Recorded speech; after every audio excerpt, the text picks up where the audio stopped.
अस्सलाम वालेकुम dear students. तो आज के इस लेक्चर में एक्सरसाइज 7.2 इसके पहले दो क्वेश्चन नंबर 1 और क्वेश्चन नंबर 2 करवाऊंगी। तो क्वेश्चन नंबर 1 के 3 पार्ट्स हैं 1 बाय 1। इसको इसी तरह क्वेश्चन नंबर 2 के 4 पार्ट्स है उन चारों को सॉल्व करवाऊंगी। अब सबसे पहला जो क्वेश्चन है एक्सरसाइज 7.2 का, इसके अंदर ये कहा गया है find the mid points of the line segment joining the given points, कि जो पॉइंट्स दिए गए हैं इनका मिड पॉइंट फाइंड करें। अब उससे पहले हमें मिड पॉइंट का पता होना चाहिए। अगर दो पॉइंट्स इस तरह पी एक्स वाई और दूसरा पॉइंट ये पी एक्स वाई है, इन दोनों का मिड पॉइंट निकालना हो तो हम इसको x1 इसको y1 का नाम देंगे, इसको x2 इसको y2 का नाम देंगे। तो मिड पॉइंट फार्मूला क्या होता है, x1 इसमें से पहले का कोऑर्डिनेट्स यहाँ से x2 डिवाइडेड बाई 2, फिर y1 plus y2 divided by 2। इसी तरह आप क्वेश्चन के अंदर ये coordinates x1 y1 x2 y2 के गिवन होंगे। इस मिड पॉइंट फार्मूला से क्वेश्चन के अंदर मिड पॉइंट फाइंड कर लेंगे। इस फार्मूला को याद रखना ज़रूरी है क्योंकि यही मिड पॉइंट फार्मूला है जिसको हमने इस एक्सरसाइज में बार बार यूज़ करना है। तो find the mid points of the following line segment. अब यहाँ पे ये दो पॉइंट्स गिवन है, ये पॉइंट है 2 5 और 6 और 9। इसका मिड पॉइंट मालूम करना है। तो ये x1 है, ये y1 है, ये x2 ये y2। ये मैंने जस्ट समझाने के लिए लिखा है x1 x, ये आप अपनी आसानी के लिए लिख सकते हैं x1 y1 x2 y2। अब मिड पॉइंट p फाइंड करना है तो फार्मूला क्या होता है x1 plus y1 over 2, sorry यहाँ पे कोमा आएगा दरमियान में, y1 प्लस y2 ओवर 2। अब इसके अंदर वैल्यूज पुट कर देंगे। x1 2 है, x1 plus x2 over 2, y1 plus y2 over 2, x1 plus x2, x2 6 है डिवाइडेड बाई 2, y1 5 है, y2 9 है डिवाइडेड बाई 2 कर देंगे। 6 में 2 ऐड करेंगे 8 आ जाएगा, 9 में 5 ऐड करेंगे 14 आ जाएगा। तो इसकी कटिंग कर सकते हैं। 2 के टेबल में 2 4 आर 8, यहाँ पे 4 आ जाएगा, 2 7 आर 14। तो जो इसका मिड पॉइंट है ये 4 और 7 आ गया। इसको इस तरीके से या फिर जस्ट इस तरह 4 और 7 भी लिख सकते हैं। तो ये मिड पॉइंट आ जाएगा इसका। मिड पॉइंट फार्मूला है x1 plus x2 over 2, y1 plus y2 over 2। अब x1 ये पहला पॉइंट होता है और y1 दूसरा पॉइंट। ये जो दूसरा कोऑर्डिनेट होता है इसमें x2 और y2 होते हैं। इसके बाद नेक्स्ट पार्ट नंबर 2 है। अब इसमें ये दो पॉइंट्स गिवन है, इनका मिड पॉइंट मालूम करना है। -1 और 0, 2 और 2। अब इसमें ये जो पहली वैल्यू है x1, ये अगली वैल्यू y1 है, ये x2 है, ये y2 है। मिड पॉइंट फार्मूला क्या होता है x1 plus x2 over 2, x1 -1 plus x2 यहाँ पे 2 है डिवाइडेड बाई 2, फिर कोमा y1 0 प्लस y2 यहाँ पे 2 है डिवाइडेड बाई 2 कर देंगे। तो 2 माइनस 1 1 ओवर 2 आ जाएगा, 0 प्लस 2 2 ओवर 2। तो अब इसकी कटिंग कर सकते हैं। तो यहाँ पे आ जाएगा 1 ओवर 2, ये इससे कैंसल आउट, यहाँ पे 1। तो यहाँ पे ये इसका आंसर मिड पॉइंट आ गया, या इसको जस्ट ये लिख सकते हैं hence the mid point is 1 over 2 and 1। इसके बाद नेक्स्ट पार्ट नंबर 3 है। अब इसमें भी मिड पॉइंट फाइंड करना है। तो 1.4 -1.5 2.6 और 3.5 है। ये पहली वैल्यू x1, ये y1 है, ये x2 है, ये y2 है। ये हम अपनी आसानी के लिए लिख लेते हैं ताकि फिर मिड पॉइंट फार्मूला में इनको पुट कर सकें।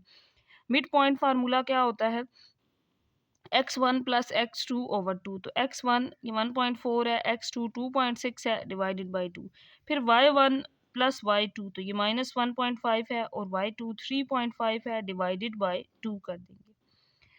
अब 1.4 में 2.6 ऐड करेंगे तो आंसर 4 आ जाएगा डिवाइडेड बाई 2।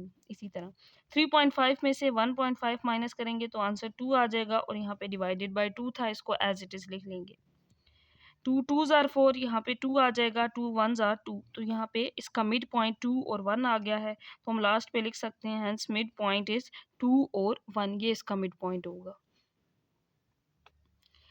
इसके बाद नेक्स्ट क्वेश्चन नंबर 2 है जिसको मैंने यहाँ पे लिख लिया है। इसके 4 पार्ट्स हैं, तो पहले इसका सिर्फ फर्स्ट पार्ट सोल्व करते हैं, फिर इसका सेकंड, थर्ड और फोर्थ। अब इसमें क्या कहा गया है, look at the quadrilateral A B C D in the adjoining figure. ये एक क्वाड्रिलेटरल है A B C D, book पे बनी हुई है क्वेश्चन के अंदर इस तरह से। ये क्वाड्रिलेटरल है A B C D. If E, F, G and H are the midpoints of the sides as shown in the figure। Her side का एक मिड पॉइंट है। ए बी का मिड पॉइंट ई है, बी सी का mid point F है और फिर C D का मिड पॉइंट जी, जी से ए तक का मिड पॉइंट एच है, तो ई एफ जी एच ये कहा गया है कि ये इसके मिड पॉइंट्स हैं। अब क्वेश्चन के पहले पार्ट में ये कहा गया है find the coordinates of E F ji and H. E F जी और एच का ये जो मिड पॉइंट है ना, ये क्या होगा, इसके कोऑर्डिनेट्स निकालने। तो मिड पॉइंट हम क्वेश्चन नंबर 1 में कर चुके हैं, 2 पॉइंट्स के दरमियान मिड पॉइंट निकालना हमें आता है। अब यहाँ पे ई जो मिड पॉइंट है ये ए और बी के दरमियान है, तो हम सबसे पहले लिख लेंगे ई इज द मिड पॉइंट, इसके कोऑर्डिनेट निकालने हैं ना, तो ये पॉइंट मिड पॉइंट है किसके दरमियान, E is the mid point of A and B. तो हम ई के कोऑर्डिनेट्स फाइंड कर सकते हैं, ए और बी दोनों पॉइंट्स गिवन है, ए 1 और 0 है और बी जो पॉइंट है ये 5 और 2 है। अब इसके अंदर ये x1 है, ये y1 है, ये x2 है, ये y2 है। तो मिड पॉइंट फार्मूला क्या होता है, x1 plus x2 over 2, y1 plus y2 over 2। तो यहाँ पे मिड पॉइंट फार्मूला में वैल्यूज़ को पुट कर दिया है, 5 और 1 6 ओवर 2, 0 प्लस 2 2 ओवर 2। तो कटिंग कर सकते हैं इसकी, 2 3 आर 6, यहाँ पे 3 आ जाएगा और 2 यहाँ पे 1 आ जाएगा। तो जो ये मिड पॉइंट था ई वाला, इसके कोऑर्डिनेट्स क्या आ गए हैं, 3 और 1। तो हम यहाँ पे लिख देंगे hence coordinates of E is, coordinates of E is 3 and 1। और यहाँ पे भी पुट कर देते हैं क्वेश्चन के अंदर, यहाँ पे ई पॉइंट हमने फाइंड कर लिया है, 3 और 1 इसके कोऑर्डिनेट आ गए हैं। अब ये एफ मिड पॉइंट फाइंड करेंगे, किस किस के दरमियान है, बी और सी के दरमियान है। तो अब एफ के कोऑर्डिनेट फाइंड कर लेंगे, तो यहाँ पे मैंने लिख दिया है कि F is the mid point of B and C. B के कोऑर्डिनेट्स भी गिवन है, सी के, एफ के हम फाइंड कर सकते हैं, क्योंकि एफ क्या है, बी और सी का मिड पॉइंट है, तो इसको फाइंड कर सकते हैं। तो यहाँ पे अब एफ पॉइंट फाइंड करने के लिए मिड पॉइंट फार्मूला लगाएंगे, ये x1 है, ये y1 है, ये x2 है, ये y2 है। Mid point formula x1 plus x2, तो 5 plus 2 over 2, y1 plus y2 over 2, यहाँ पे इसको ऐड कर दिया है। तो 5 प्लस 2 ये आ जाएगा 7 ओवर 2, 6 और 2 8 ओवर 2। 7 ओवर 2 की तो कटिंग नहीं कर सकते, इसको एज इट इज़ लिख लेंगे, बट यहाँ कटिंग कर सकते हैं, 2 4 आर 8। तो ये अब कोऑर्डिनेट्स आ गए हैं एफ पॉइंट के। लास्ट पे हम लिख देंगे hence coordinates of F is, F के कोऑर्डिनेट्स क्या आ गए, ये एफ है, एफ के कोऑर्डिनेट्स आ गए हैं 7 ओवर 2 और 4। एफ के कोऑर्डिनेट्स यहाँ पे एफ की जगह पे पुट भी कर सकते हैं, ये कोऑर्डिनेट्स आए हैं 7 ओवर 2 और 4। अब फाइंड करना है जी, जी किस किस के दरमियान मिड पॉइंट है, सी और डी के दरमियान, तो इसके कोऑर्डिनेट्स अब निकाल लेंगे। तो मैंने यहाँ पे लिख लिया है कि जी क्या है, मिड पॉइंट है सी और डी के दरमियान, सी और डी गिवन थे कोऑर्डिनेट्स। अब यहाँ से मिड पॉइंट फार्मूला से फाइंड कर सकते हैं, ये x1 है, इसके अंदर ये y1 है, x2 है, ये y2 है। तो मिड पॉइंट फार्मूला होता है x1 प्लस x2, तो यहाँ पे माइनस प्लस माइनस माइनस हो जाएगा, divided by 2, y1 plus y2 over 2। तो इसके बाद मैं नेक्स्ट इसी लाइन में लिख रही हूँ, 2 माइनस 3 करेंगे, -1 ओवर 2 आ जाएगा, 6 में 2 ऐड करेंगे 8 आ जाएगा, डिवाइडेड बाई 2। तो यहाँ से -1 ओवर 2 इसी तरह, और इसकी कटिंग कर देंगे तो 2 4 ज़ा 8, यहाँ पे 4 आ जाएगा। तो -1 ओवर 2 और 4 आ गया है, तो हम लिख सकते हैं कि जी के जो कोऑर्डिनेट्स हैं वो ये हैं। लास्ट में हम लिख देंगे hence coordinates of G is, G के कोऑर्डिनेट्स आ गए हैं -1 ओवर 2 एंड 4। अब जो मिड पॉइंट रह गया है वो, तो यहाँ पे ये डायग्राम है, E mid point A B के दरमियान था, फाइंड कर लिया है, बी सी के दरमियान एफ था, ये भी फाइंड कर लिया है, सी डी के दरमियान जी, ये मिड पॉइंट भी फाइंड हो गया, इसके कोऑर्डिनेट्स भी। अब डी और ए के दरमियान एक मिड पॉइंट एच है, इसके कोऑर्डिनेट्स रह गए हैं, अब ये फाइंड कर लेंगे। तो पहले लिखेंगे हम कि H is the mid point of D and A या ए एंड डी। तो H is the mid point of D and A, ये पॉइंट डी और ए मैंने लिख लिया है। अब डी यहाँ पे x1, ये y1, ये x2 है, ये y2 है। अब यहाँ पे p फाइंड कर लेंगे मिड पॉइंट फार्मूला से, x1 प्लस x2। तो अब यहाँ पे x1 -3 है, x2 2 है, divided by 2, y1 plus y2, y1 2 है, ये 0 है, डिवाइडेड बाई 2। तो p -3 प्लस 1 -2 ओवर 2 आ जाएगा, 2 प्लस 0 2 डिवाइडेड बाई 2। तो कटिंग कर सकते हैं इसकी, यहाँ पे -1 रह जाएगा और यहाँ पे +1 रह जाएगा। तो एच के जो कोऑर्डिनेट्स आ गए हैं ये -1 और 1 है। तो यही फाइंड करने थे हमने एच के कोऑर्डिनेट्स, जो हमने मिड पॉइंट फार्मूला से फाइंड कर लिए हैं। Hence coordinates of H is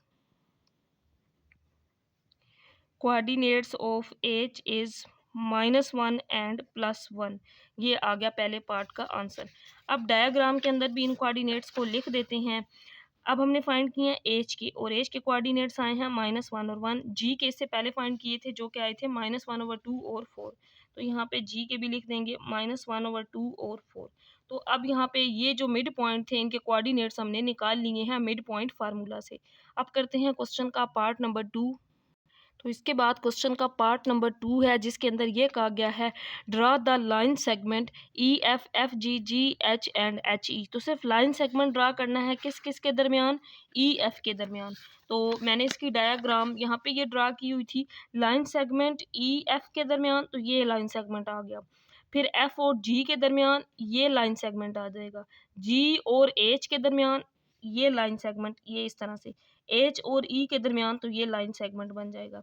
तो ये इसका पार्ट 2 का आंसर है कि line segment E F F G जी एच एच ई, इनके मिड पॉइंट्स के दरमियान इस तरह से ये लाइन ड्रा कर देनी थी। तो ये पार्ट नंबर 2 हो गया। नेक्स्ट करते हैं इसका पार्ट नंबर 3। पार्ट नंबर 3 है find the distance of E F F G ji H and H E के डिस्टेंस मालूम करें इनके दरमियान। अब डिस्टेंस क्या होता है स्टार्ट में मैं बता देती हूँ कि अगर दो पॉइंट्स ए x1 y1 एक पॉइंट है और बी दूसरा पॉइंट x2 और y2 है, ये कहा जाए कि इन दो पॉइंट्स के दरमियान डिस्टेंस निकालें। तो इसका फार्मूला क्या होगा डिस्टेंस निकालने का, x2 minus x1 second point में से फर्स्ट को माइनस करेंगे, प्लस y2 माइनस y1 का स्क्वायर। अब एक और चीज़, क्योंकि यहाँ स्क्वायर है तो x1 माइनस x2 भी कर सकते हैं, क्योंकि वो स्क्वायर की वजह से वैल्यू प्लस ही हो जानी है। y1 माइनस y2 भी कर सकते हैं, बट ज़्यादातर हम ये वाला यूज़ करते हैं, फर्स्ट वाला कर सकते हैं, यानी कि x1 माइनस x2 भी कर सकते हैं। तो मैं क्वेश्चन के अंदर ये यूज़ करूँगी x2 minus x1 y2 minus y1 का स्क्वायर। तो ये है डिस्टेंस फार्मूला। अब क्वेश्चन के पहला जो है इसमें ई और एफ का डिस्टेंस निकालना है। तो हमें ई और एफ के कोऑर्डिनेट्स पता होने चाहिए। ई के हमने फाइंड किए थे 3 और 1, और एफ मिड पॉइंट भी फाइंड किया था जो कि 7/2 और 4 था। तो मैं स्टार्ट से दिखा देती हूँ, जहाँ पे हमने लिखे थे ई था 3 1 और एफ जो है वो 7/2 और 4 था।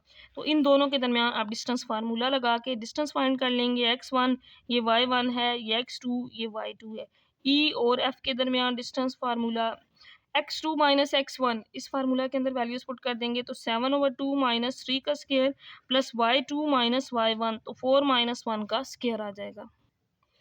तो यहाँ पे अब एलसीएम ले लेंगे, एलसीएम आएगा 2, 7 इसी तरह 3 2s आर 6 इसका होल स्क्वायर, 4 माइनस 1 3 का स्क्वायर, 7 माइनस 6 करेंगे 1/2, यहाँ पे इसका स्क्वायर आ जाएगा, प्लस 3 का स्क्वायर लेंगे तो 9 आ जाएगा, 1 का स्क्वायर 1, 2 का स्क्वायर 4 और यहाँ पे 9 और स्क्वायर रूट इसी तरह। अब इसका यहाँ पे अगेन एलसीएम, अब एलसीएम 4 आएगा, 1 प्लस 9 4 आर 36, 36 में 1 ऐड कर देंगे तो 37 आ जाएगा, नीचे 4 है, 4 का स्क्वायर रूट 2 आ जाएगा। तो ये इसका आंसर आ गया, distance between E and F. E और एफ का जो डिस्टेंस है वो ये होगा। इसके बाद जो अगला डिस्टेंस फाइंड करना है वो एफ और जी के दरमियान। तो एफ और जी दोनों मिड पॉइंट हमने फाइंड किए थे, मैंने लिख लिए हैं। यहाँ पे एफ आया था 7/2 और 4, जी आया था -1/2 और 4। तो यहाँ पे अब इनके दरमियान डिस्टेंस फाइंड कर लेंगे। ये x1 है, ये y1 है, ये x2 है, ये y2 है। तो एफ जी के दरमियान distance formula x2 minus x1, तो -1/2 माइनस 7/2 का स्क्वायर आ जाएगा, प्लस y2 माइनस y1, तो 4 माइनस 4 का स्क्वायर आ जाएगा। अब इसको सिंप्लीफाई कर लेंगे, 4 माइनस 4 ये तो 0 हो जाएगा, यहाँ पे एलसीएम 2 आ जाएगा, -1 माइनस 7/2 का स्क्वायर प्लस 0 का स्क्वायर, 0 ही हो जाएगा, -8/2 का स्क्वायर और 8 का स्क्वायर आ जाएगा 64, 2 का स्क्वायर आ जाएगा 4, स्क्वायर रूट ले लेंगे तो 8 का 64 का स्क्वायर रूट 8 और 4 का 2, 2 4s आर 8। तो ये जो डिस्टेंस एफ जी था इसका आंसर 4 आ गया है, इन दो पॉइंट्स के दरमियान डिस्टेंस। इसके बाद नेक्स्ट पार्ट नंबर 2 के अंदर ये कहा गया था कि डिस्टेंस निकालें पार्ट 3 के अंदर, सॉरी जी और एच के दरमियान। तो जी और एच दोनों मिड पॉइंट फाइंड किए थे हमने, जी -1/2 और 4 आया था और एच -1 और 1। तो यहाँ पे मैंने इनके कोऑर्डिनेट्स लिख लिए हैं। अब इनके दरमियान डिस्टेंस फाइंड करेंगे। ये x1 x2 ये y1 ये x1 y1 x2 ये y2 है। तो डिस्टेंस फार्मूला से इन दोनों के दरमियान डिस्टेंस फाइंड कर लेंगे जी और एच के दरमियान। x2 माइनस x1 का स्केयर, तो -1 माइनस ये माइनस था प्लस हो जाएगा, फार्मूला वाला माइनस और ये minus plus, y2 minus y1 तो 1 माइनस 4 का स्केयर। अब यहाँ पे एलसीएम लेंगे, एलसीएम 2 आएगा, -2 + 1 इसका स्केयर, 1 माइनस 4 तो -3 का स्केयर आ जाएगा। 2 - 1 करेंगे, -1/2 इसका स्केयर, -3 का स्केयर लेंगे तो 9, 1 का स्केयर 1, 2 का स्केयर 4 और यहाँ पे 9। एलसीएम लेंगे तो एलसीएम इसका आ जाएगा 4, 1 + 9 4s आर 36, 37 आ जाएगा ऊपर और नीचे 4 का स्केयर रूट लेंगे तो 2। तो जी और एच के दरमियान डिस्टेंस 37/2 आ गया है। ई और एफ के दरमियान डिस्टेंस भी यही आया था। अब रह गया है एच और ई के दरमियान डिस्टेंस। इसके बाद इसका आखिरी जो डिस्टेंस फाइंड करना था वो एच ई के दरमियान था। तो एच और ई दोनों मिड पॉइंट जो फाइंड किए थे डायग्राम में मैंने लिखे थे, ई 3 और 1 है, एच -1 और 1 है। तो यहाँ पे इन पॉइंट्स को लिख लिया है। अब इनका मिड पॉइंट फाइंड कर सॉरी डिस्टेंस फाइंड कर लेंगे। तो डिस्टेंस फार्मूला होता है x2 - x1, तो 3 ये -1 था +1 हो जाएगा, y2 - y1 तो y2 1 है, y1 -1 है, तो 1 - 1 तो 0 हो जाएगा, 3 + 1 4, 4 का स्क्वायर लेंगे तो आंसर 16, 16 का स्क्वायर रूट लेंगे तो आंसर आ जाएगा 4। तो इसका मतलब है एच ई का जो डिस्टेंस था उसका आंसर 4 आ गया है। डिस्टेंस को इस तरीके से भी लिख सकते हैं कि इसका जो डिस्टेंस है वो 4 आ गया है, या जस्ट एच ई भी लिख सकते हैं। इसके बाद लास्ट पार्ट नंबर 4 है। इसमें ये कहा गया है guess the type of quadrilateral E F G H. E F G H ये जो लाइन सेगमेंट ड्रा किए थे ना मिड पॉइंट से, ये जो क्वाड्रिलेटरल बनी है इसका नाम बताएंगे ये किस टाइप की क्वाड्रिलेटरल है। तो अभी हमने पार्ट नंबर 3 में डिस्टेंस फाइंड किए थे ई से एफ, वो मैंने यहाँ पे लिख लिया है, 36/2 था। एच और जी डिस्टेंस भी 37 था, 37/2 था, स्क्वायर रूट ओवर 2। एफ से जी डिस्टेंस 4 था और एच से ई डिस्टेंस भी 4 था। तो इस क्वाड्रिलेटरल में अगर हम देखें तो ये ऑपोजिट साइड इस ऑपोजिट साइड के इक्वल है, ये ऑपोजिट साइड इस ऑपोजिट साइड के इक्वल है। इनका डिस्टेंस फाइंड भी किया है, 37/2 आता है, ये भी 37/2। एफ से जी तक का डिस्टेंस 4 आता है और ई से एच या एच से ई तक का डिस्टेंस भी 4 है। तो ये क्वाड्रिलेटरल जिसकी ऑपोजिट साइड्स इक्वल हों उसको रेक्टेंगल कहते हैं। तो हम यहाँ पे लिख देंगे कि ई एफ जी एच क्या है, ये एक रेक्टेंगल है। तो इसका आंसर क्या होगा, द क्वाड्रिलेटरल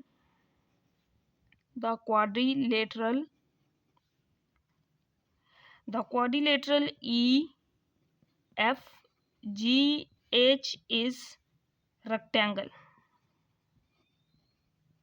ये क्या है, ये रेक्टेंगल है because opposite sides are equal. ये ऑपोजिट साइड बिकॉज यहाँ पे बल्कि रीजन भी लिख देंगे, because CAUSE, because E H जो डिस्टेंस हमने निकाला था ये डिस्टेंस किसके बराबर है, एफ जी के बराबर है। एंड और ये वाला जो डिस्टेंस है ई से एफ का, ई एफ का जो डिस्टेंस है वो किसके बराबर है, यहाँ गलती हो गई है, एच ई एफ जी के बराबर था, एफ जी के बराबर था। और ई एफ किसके बराबर है, एच जी के बराबर है। ये डिस्टेंस हमने यहाँ पे पार्ट 3 में निकाले भी हैं, वेरीफाई भी किया है, इनकी ऑपोजिट साइड्स बराबर हैं, इस वजह से ये रेक्टेंगल है। एच ई मैंने एच ई या ई एच किसके बराबर है, एफ जी के बराबर है, यहाँ पे एफ जी आ जाएगा। फिर अगर इसको देखें तो ये ई एफ है और यहाँ पे ये एच जी है, ये डिस्टेंस ये वाला इसके बराबर, ये 4 ये बराबर थे, इस वजह से ये रेक्टेंगल है, इसकी ऑपोजिट साइड्स इक्वल है।